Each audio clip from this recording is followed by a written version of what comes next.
Guys जादु यानि कि म्याजिक है। गाइज कुनै पनि जादु त्यति बेलासम्म मात्र जादु हुन्छ, हामीले त्यस जादुको राज नजानेसम्म मात्र त्यो जादु जादु रहन्छ है। यदि हामीले कुनै पनि जादुको राज जानिसक्यौँ भने त्यो जादु हामीलाई जादु लागेर आउँदैन।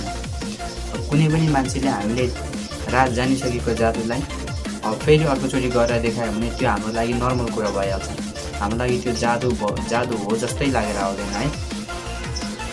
सो गाइस जादु दुई प्रकारको हुन्छ, एउटा मानिसको आँखाको भ्रम र अर्को म्याजिक अफ साइन्स है।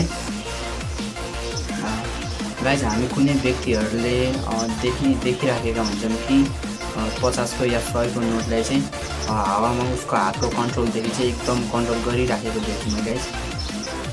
त्यो देख्दाखेरि हामीलाई अचम्म लागेर आउँछ, किन भयो यस्तो, कसरी भयो। त्यो कुरा देख्दाखेरि हामीलाई यस्तो लागेर आउँछ कि साँच्चै नै यो मान्छेसँग केही न केही जादु छ जस्तो लागेर आउँछ है गाइस। तर त्यो रियल भन्ने होइन गाइस, त्यो भनेको एउटा हाम्रो आँखाको धोका मात्र हो, आँखाको भ्रम मात्र हो। त्यस मान्छेले अति नै सानो हामीले देख्न नसकिने धागोले चाहिँ त्यस नोटलाई चाहिँ झुन्डाएर उसको हातदेखि चाहिँ एकदम कन्ट्रोल गरे जस्तो हामीलाई देखाइदिन्छ। सो हामी पत्याइहाल्छौँ कि उसँग केही न केही जादु छ। हाम्रो लागि त अनौठो कुरा हुन्छ। र अर्को भयो साइन्स अफ म्याजिक। सो साथीहरू, यो साइन्स अफ म्याजिकमा चाहिँ हरेक कुराहरू रियल हुन्छ। यसमा चाहिँ तपाईँको हरेक चिजहरू, हरेक वस्तुहरू हराउँछ पनि, उड्छ पनि, सब थोक हुन्छ, गायब पनि हुन्छ है। आज हामी पनि यहाँ यस्तै प्रकारको एउटा म्याजिक गर्नेछौँ। त्यस पछाडिबाट त्यसको पछाडिको साइन्स बुझ्ने प्रयास गर्नेछौँ है त। पहिला हजुरहरूलाई म यस म्याजिक गरेर देखाउँछु, त्यस पछाडिबाट यसको पछाडिको साइन्टिफिक रिजन के हो, यो कसरी भयो, यसको साइन्स बुझ्ने प्रयास हामीले गर्नेछौँ है guys. Okay guys, let start. आजको यो भिडियो सुरु गरौँ है त।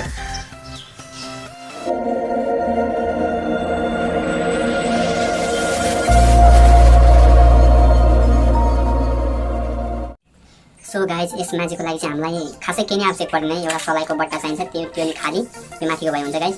र एउटा लाइटर भयो, यसमा तपाईँले अब फायर गर्ने चलाउन सक्नुहुन्छ। अर्को भयो यो स्टिलको प्लेट है गाइज। अब यसलाई चाहिँ हामीहरू के गर्छौँ भने यसको चाहिँ यो भाग छ, यो भागलाई चाहिँ हामीहरू निकाल्छौँ है त। यसको यो फायर भागलाई म निकालिहाल्छु।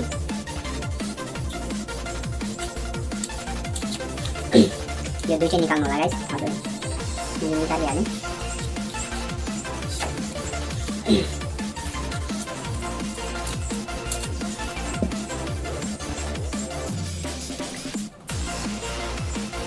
गाइज अब सिम्पली हामी यसलाई के गर्छौँ, यसको यो भाग चाहिँ धेरै मोटो भएको छ, यसलाई पातलो बनाउन यहाँदेखि यसको यो छिरेर यसको यो अर्को भाग पनि निकालिदिन्छौँ है। पुरै त्यो निक्लिन्छ यसरी, यो भाग हामीले चाहिँदैन। सो मैले निकाल्थेँ।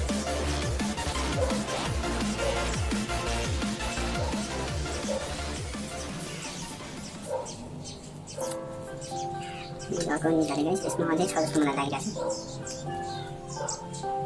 छ गाइज, यसमा केही छ अझै, यसमा अझै छ है। सो अहिले ठिक छ। यतापट्टि पनि गाइज यसो थोरै यसो म यो पनि निकाल्छु है।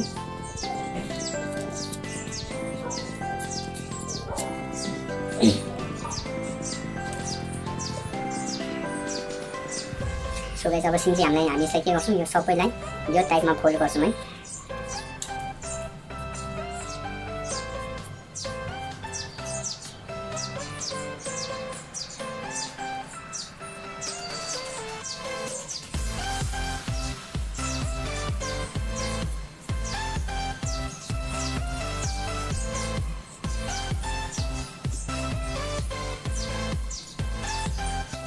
यसलाई पनि गरिदिइहालौँ।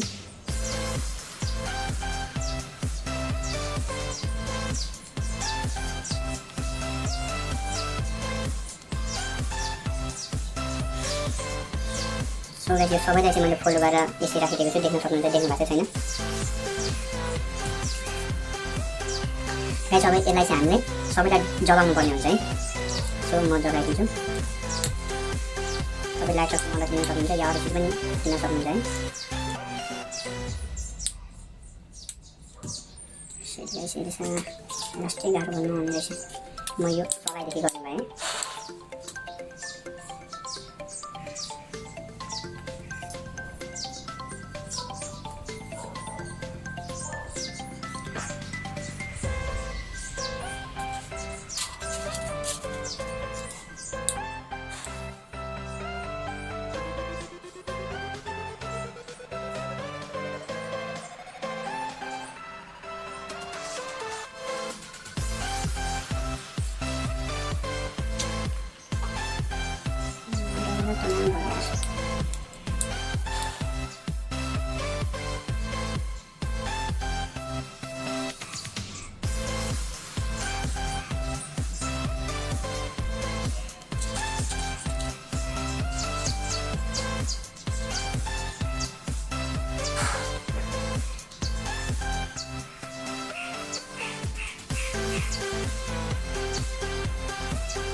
म डराउँदैछु गाइस, यो लाइटर चाहिँ नहुने भयो। सो म यो सलाई चाहिँ डराउँछु है।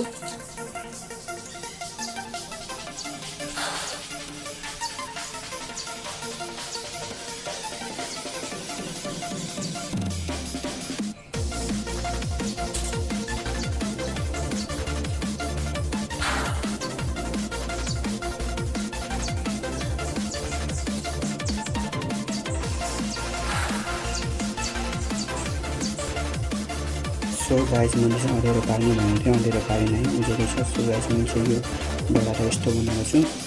सो हामी यसलाई चाहिँ हातमा लिन्छौँ है त गाइस। यसलाई चाहिँ हातमा पुस्छौँ।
तपाईँहरूले म्याजिक त हेरिहाल्नु भयो है, हजुरहरूले राम्ररी देख्न पाउनु भएन गाइस। सो त्यसको लागि सरी। मैले हजुरहरूलाई जति मजाले देखाउनुलाई प्रयास भने गरेको हो।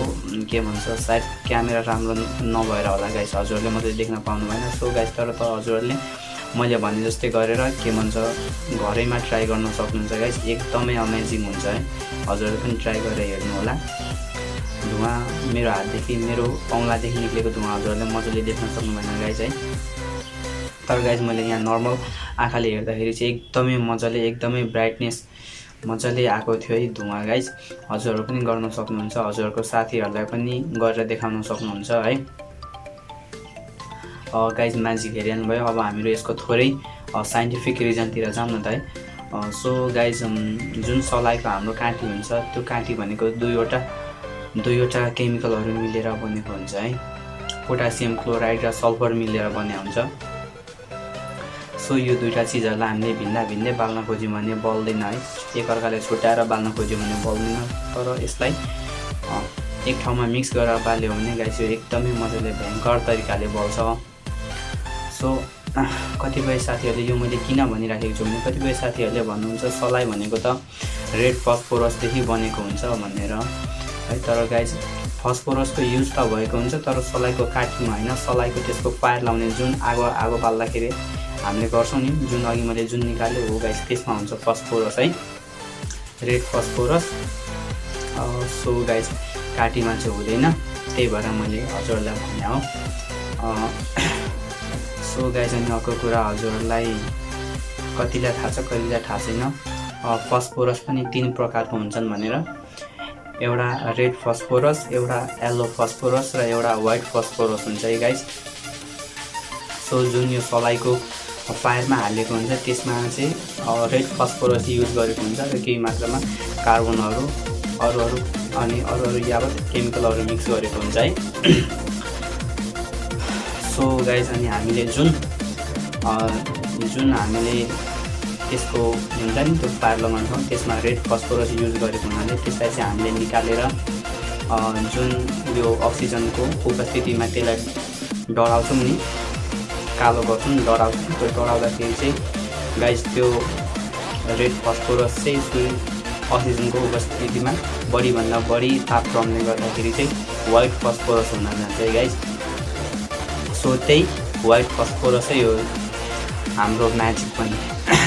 त्यही व्हाइट फस्फोरसले गर्दाखेरि हाम्रो के भन्छ औँलादेखि चाहिँ सो त्यसलाई लाएर जुन त्यसको बस्या हुन्छ त्यसलाई लाएर चाहिँ हजुरले हात यसरी पार्नुभयो भने सो धुवाँ निक्लिन्छ है। व्हाइट फस्फोरस गाइज यति धेरै खतरनाक हुन्छ कि त्यो बाहिरी हावाको अक्सिजनको सम्पर्कमा आउने बित्तिकै बल्छ गाइज। सो त्यही भएर यो चिज धेरै डेन्जर हुन्छ। सो यसलाई कतिपय देशहरूमा ब्यान पनि गरिरहेको छ गाइज। सो गाइज बुझिहाल्नुभयो होला आजको म्याजिक कस्तो थियो। सल्लाह सुझाव दिनु होला, राम्रो लाग्यो नराम्रो लाग्यो कमेन्ट गर्नु होला है।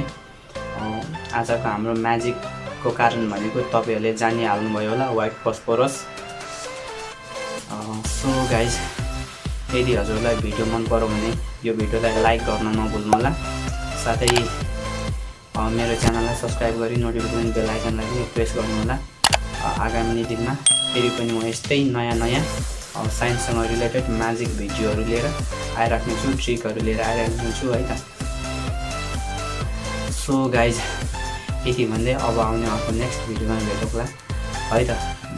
By bye, take care.